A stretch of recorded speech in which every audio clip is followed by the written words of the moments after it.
Good morning, everyone. Author Deanna L. Lawless here to talk to you today about dysregulated emotion.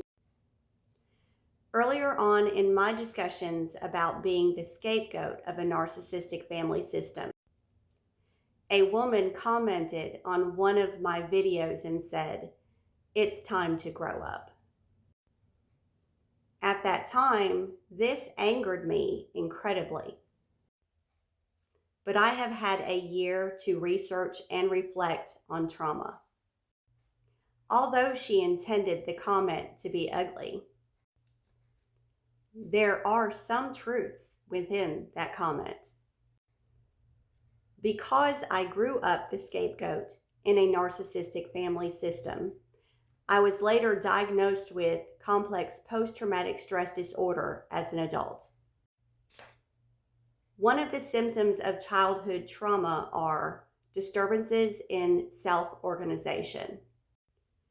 We experience excessive reactivity to negative emotional stimuli.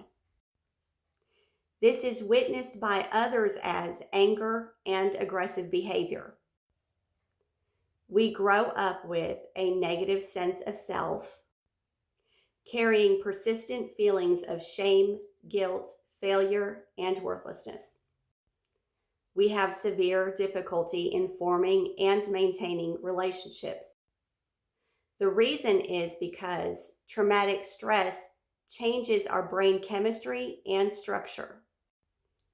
For many people, CPTSD is a lifelong condition. Childhood trauma disrupts emotional regulation by neurological rewiring. It produces an overactive amygdala.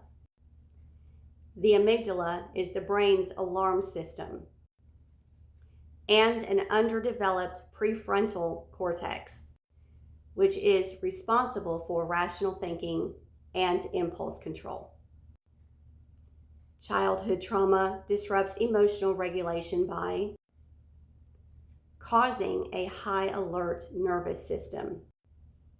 The fight, flight, freeze, or fawn survival response becomes chronic, and the child becomes an adult with a biological alarm system that triggers easily,